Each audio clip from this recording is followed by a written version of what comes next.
કુદરતના સહારે જીવતું કોઈ પશુ પક્ષી બીમાર નથી અને અહીંયા કોઈ ઘર ખાલી નથી જેના ઘરમાં દવા આવતી નથી.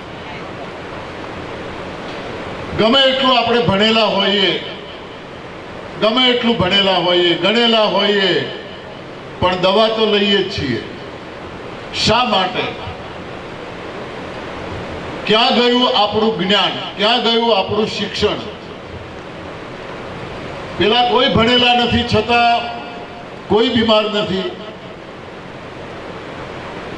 તો ત્રણ વાતોનો એ લોકોને ખ્યાલ છે અને એનું ચુસ્ત પાલન કરે છે. એ ત્રણ વાતો આપણે ગઈકાલે જોઈ. શું ખાવું, ક્યારે ખાવું અને કેટલું ખાવું. આ ત્રણ વસ્તુનો આપણને ખ્યાલ નથી. જોગી બેઠા જપે, જે આવે એ ખપે. કોઈ નિયમ નથી ક્યારે ખાવું એનો. પણ રાત્રે 8-9 વાગે ખાધું હોય, 11-12 વાગ્યા સુધી જાગ્યા હોય તો ફરી નાસ્તો. રાત્રે દબાઈને ખાઈને સૂઈ ગયા છીએ, સવારે જાગ્યા એટલે સવારે ચા અને નાસ્તો.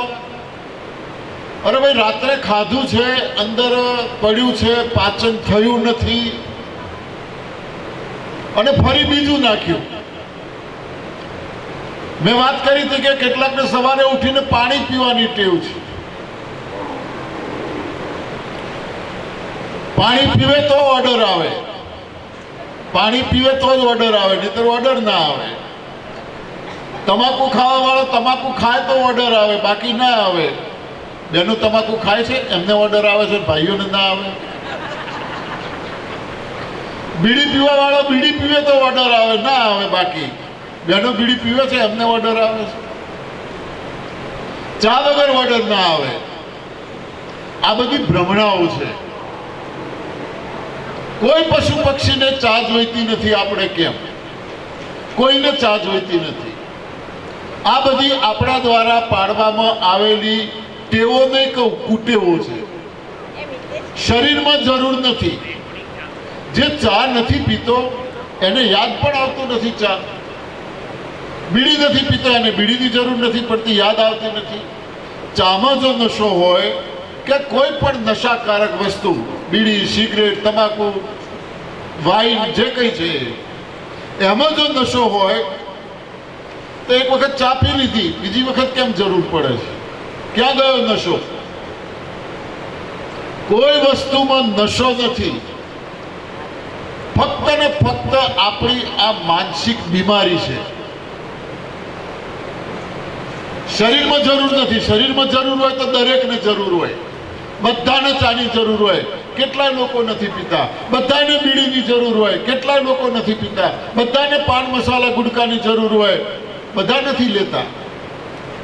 મતલબ આપણા માટે એ જરૂરી વસ્તુ નથી. આપણે એક કુટેવ પાડી છે. 1 કપ પાણી આપણે પીએ છીએ, 1 કપ પાણી, એને પૂરેપૂરું ઠેકાણે પડતા, પાચન થતા લગભગ 2.5 થી 3 કલાકનો ટાઈમ લાગે છે. એક આહાર છે, પાણીનો વિરોધ નથી કરતો, પણ 1 કપ પાણીને પૂરેપૂરું ઠેકાણે પડતા 2.5 થી 3 કલાકનો ટાઈમ લાગે છે. ત્યારે એની ઇફેક્ટ, એની અસર શરૂ થાય છે. પાચન થયા પહેલા તો કોઈ પણ વસ્તુની અસર થાય નહીં. પાચન થાય તો જ અસર થાય. તો 2.5-3 કલાકે તો પાચન થાય છે. તો પીધું ને તરત ઓર્ડર ક્યાંથી આવ્યો? હા, એ માનસિકતા છે. આપણા માઇન્ડને એની સાથે સેટ કરેલું છે. ચા પીધી, હવે ઓર્ડર આવી જશે. મગજને ત્યાં ફિટ કરેલું છે. તો 1 કપ પાણી 200 ગ્રામ તો હોય ને ગ્લાસ. દિવસમાં કેટલું પાણી પીતા હોઈશું અંદાજે? હા, 3-4 લીટર. 3 થી 4 લીટર. ચલો આપણે 3 લીટરનો હિસાબ રાખીએ. તો 200 ગ્રામનો 1 ગ્લાસ, 1 લીટરના કેટલા ગ્લાસ થયા? 5 ગ્લાસ.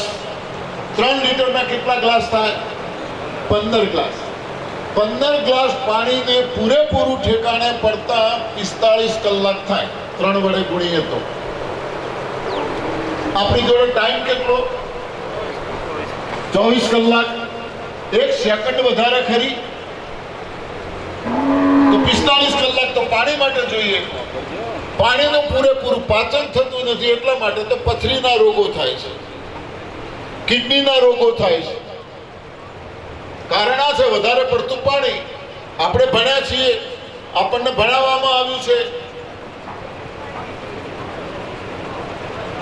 4 થી 5 લીટર પાણી પીવું જોઈએ.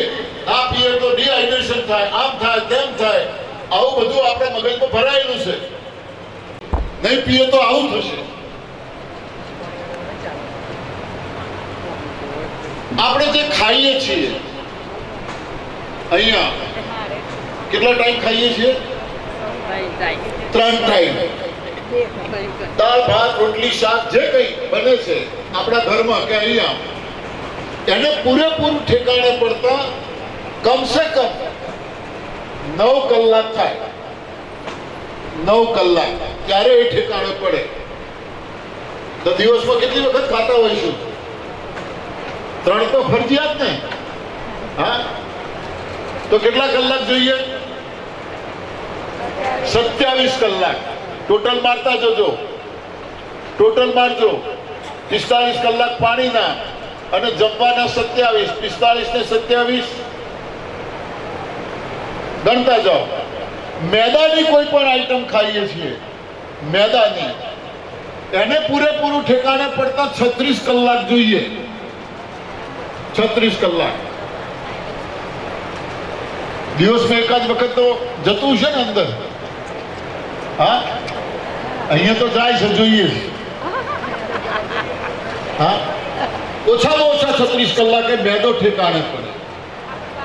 અરે 1 કપ ચા પીવો છો ને, 1 કપ ચા, એને પૂરેપૂરું ઠેકાણે પડતા 75 કલાક જોઈએ. 75 કલાકે 1 કપ ચા ઠેકાણે પડે છે. અને ઠેકાણે પડ્યા પછી કોઈ ફાયદો નથી. ચા નુકસાન જ કરે છે. ખાંડ ઝેર છે, બધાને ખ્યાલ છે. ચાની પત્તી છે, એ પણ ઝેર છે. અને દૂધ સૌથી ખતરનાક ઝેર છે. દૂધ. કલાકનો આપણે આહાર લઈએ છીએ અને આપણી જોડે ટાઈમ કેટલો છે? 24 કલાક. પાચન થતું નથી, અંદર પડ્યું રહે છે.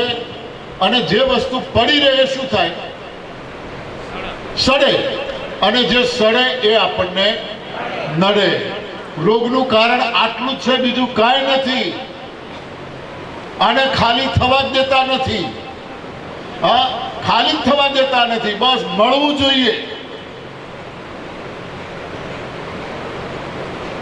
એને રોગનું કોઈ પણ તમે નામ આપો, રોગનું કારણ આટલું જ છે.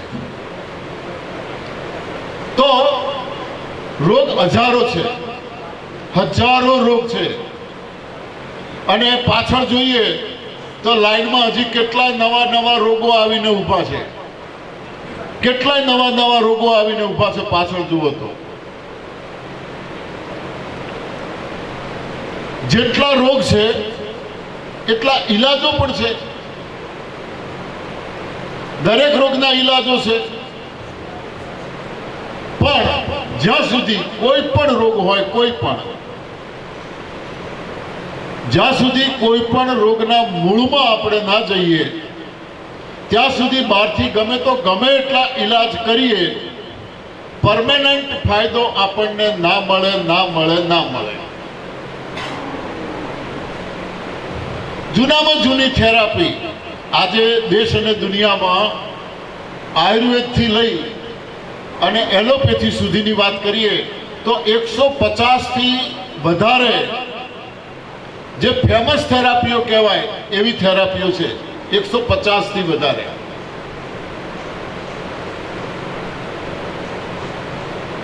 જૂનામાં જૂનું આપણે આયુર્વેદ માનીએ છીએ. આયુર્વેદ વાળાનું માનવું એવું છે કે જૂનામાં જૂની થેરાપી કોઈ હોય તો આયુર્વેદ છે. નેચરોપેથી વાળાઓનું માનવું એવું છે કે જૂનામાં જૂની કોઈ થેરાપી હોય તો નેચરોપેથી છે. જે હોય આપણે એનામાં પડવાની જરૂર નથી. એમની લડાઈ એમની જોડે રહે. અને એક વાતનો ખુલાસો પણ અહીંયા કરું કે અહીંયા આપણે કોઈ પણ થેરાપીના વિરોધમાં નથી. આપણને શું પડી છે કોઈનો વિરોધ કરીએ? શું અધિકાર છે આપણને કોઈનો વિરોધ કરીએ? આપણે અહીંયા શક્ય એટલું સાચું શું છે એને સમજવાનો પ્રયત્ન જ કરવાનો છે. સાચું શું છે? જો આયુર્વેદ જૂનામાં જૂની થેરાપી હોય અને એનાથી બધા જો ઠીક થઈ જતા હોત, તો એના પછી જો નેચરોપેથી આવી તો એને શા માટે જરૂર પડી આવવાની? નેચરોપેથીની જરૂર કેમ પડી? ક્યાંક આયુર્વેદમાં ખામી રહી ગઈ, અથવા નેચરોપેથી પહેલી થેરાપી હતી તો આયુર્વેદને કેમ આવવું પડ્યું? તો ક્યાંક નેચરોપેથીમાં ખામી રહી ગઈ. આયુર્વેદ 100% સક્સેસ હોત, હોમિયોપેથીને કેમ આવવું પડ્યું? એમ કરતા એક પછી એક અનેક થેરાપીઓની જરૂરિયાત ઊભી થઈ અને આજે આખી દુનિયા એલોપેથી ઉપર આવીને ઊભી છે. કાંઈક થયું નથી, તરત જ હોસ્પિટલ. અને હોસ્પિટલમાં પણ હવે તો નવા નિયમો આવ્યા છે કે રિપોર્ટ કરાયા વગર ડૉક્ટર સાહેબ કોઈ કેસ હાથમાં લેતા જ નથી. કંઈ પણ હોય રિપોર્ટ કરાવવાનો, રિપોર્ટ કરાવવા જઈએ અને રિપોર્ટમાં શુગર આવી ગઈ.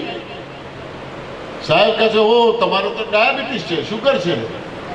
ડાયાબિટીસ કીધું નથી કે આપણે ડરી ગયા નથી, કારણ કે ઘરમાં કે આજુબાજુમાં એક બે દર્દીઓ તો આપણે જોયેલા જ છે, સગાવાલામાં કે બીજે.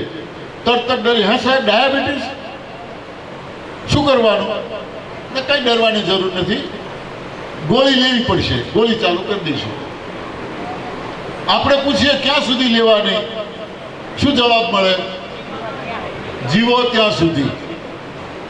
એ પ્રમાણે હોસ્પિટલમાં ગયા, કંઈક તકલીફ થઈ, સાહેબના દર્શન કરવા માટે પણ પહેલાં તો ફી ચૂકવવી પડે. માફ કરજો, ડૉક્ટરો ઘણા છે, હા, પરિવારમાં ઘણા ડૉક્ટરો હશે. પહેલાં તો ફી ચૂકવવી પડે, 500-700 જે કંઈ રાખી હોય એ. ત્યારે તો દર્શન થાય અને અંદર જઈએ. હોસ્પિટલનો માહોલ જ કેવો હોય, અને ઠેર ઠેર બોર્ડ મારેલા હોય, કીપ સાયલન્સ. હા, જોરથી બોલી પણ ના શકીએ, લાઈનમાં બેસવું પડે કલાક 2 કલાક. નંબર આવે, અંદર જઈએ, હા, સૂટ બૂટ ટાઈટ પહેરીને કમ્પ્લેટ બેઠા હોય, તૈયારી કરે, પહેલાં કાનમાં ઘાલે, ચેક કરે, અને આપણા ધબકારા વધી જાય. હા, એ બધો માહોલ જોઈને જ આપણા ધબકારા વધઘટ થઈ જાય. બીપી કાઢે, બીપી માપવાનું કાઢે, અને બધું ગોઠવે, આમ ને બધું બાંધવાનું બધું.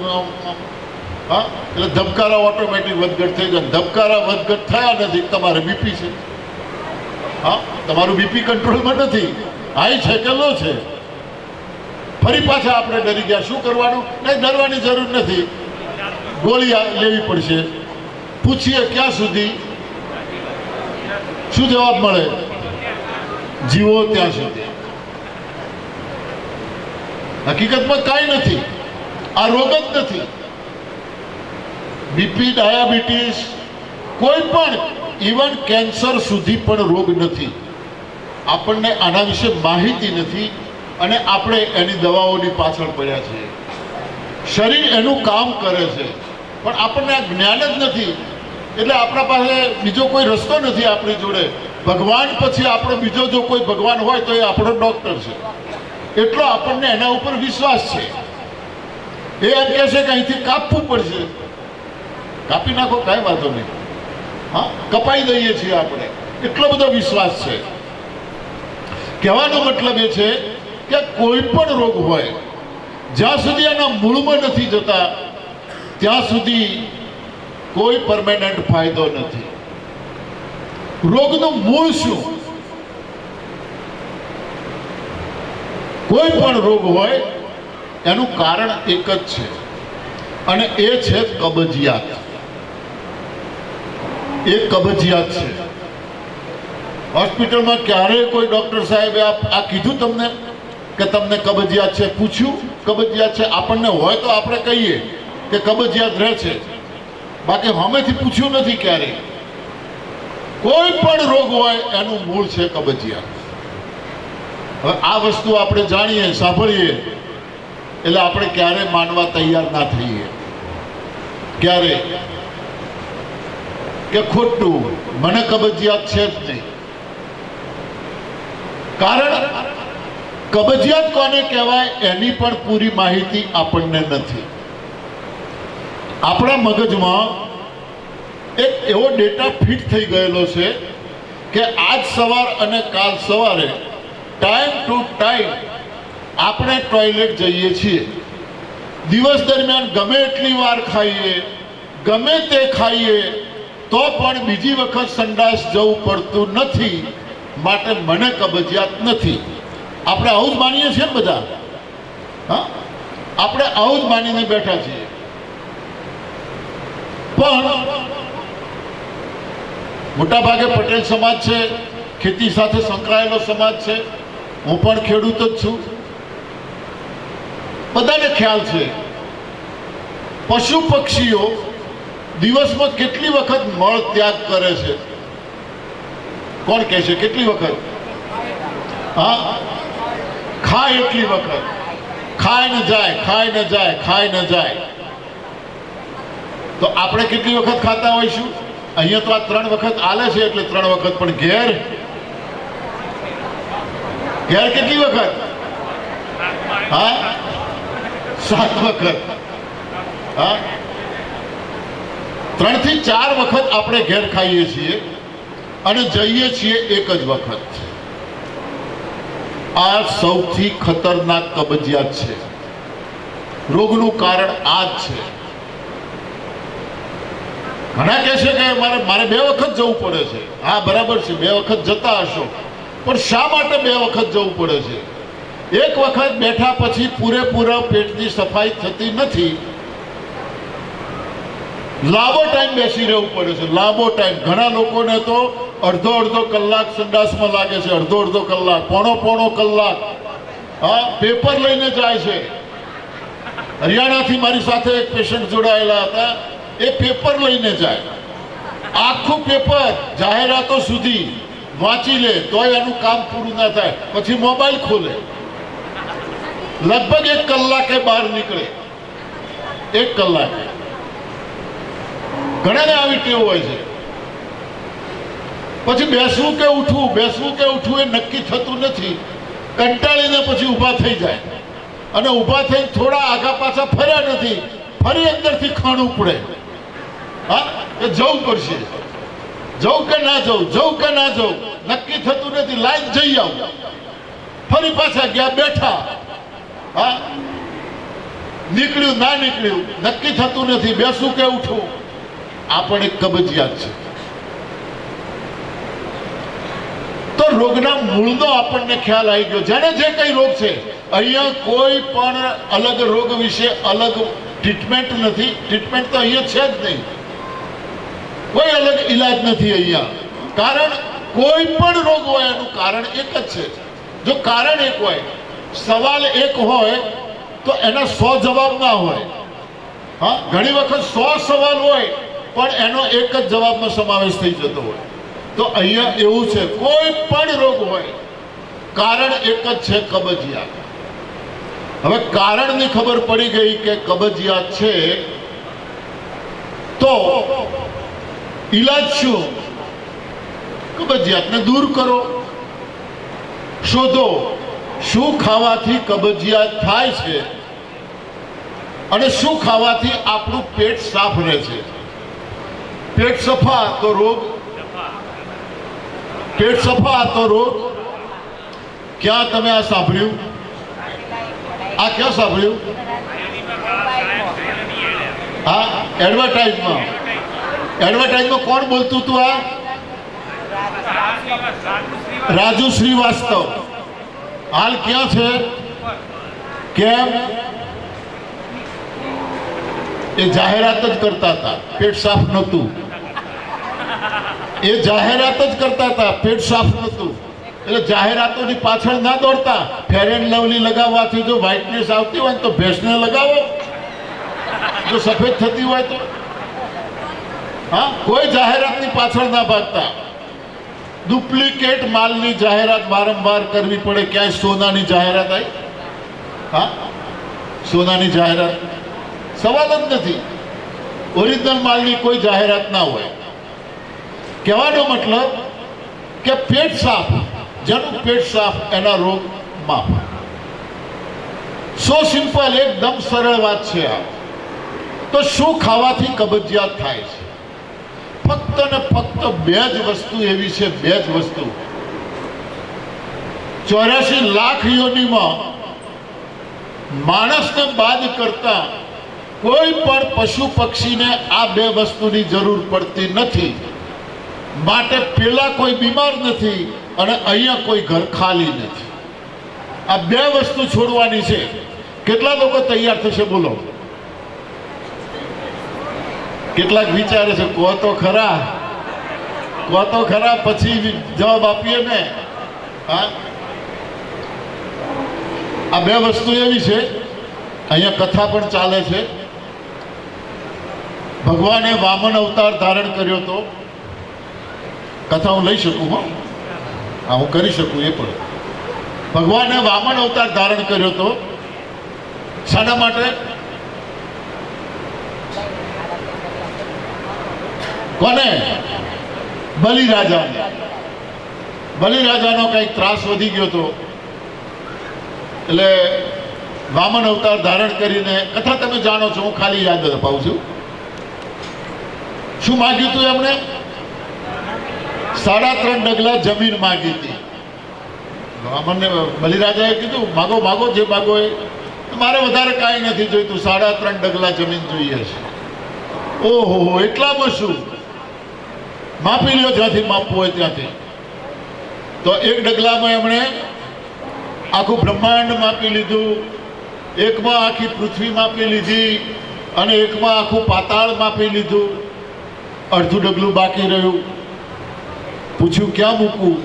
તો ક્યાં મુકાયું? એ કથા તમે જાણો છો એટલે એની ડિટેલમાં હું નથી જતો. આમાં હું જે બે વસ્તુ માગું છું ને એ આવું છે, 3.5 ડગલા જેવું. હા, 3.5 ડગલા જેવું છે, બરોબર. રોગનો મૂળ આપણને ખ્યાલ આવી ગયો, કબજિયાત. તો કબજિયાતનું મૂળ કોઈ જો હોય તો એ છે દૂધ. પાર્કિંગમાં આટલા બધા બેઠા છો, એક ઘર મને બતાવો, તમારી આજુબાજુમાં ક્યાંય તમે જાણતા હો તો પણ બતાવી શકો છો.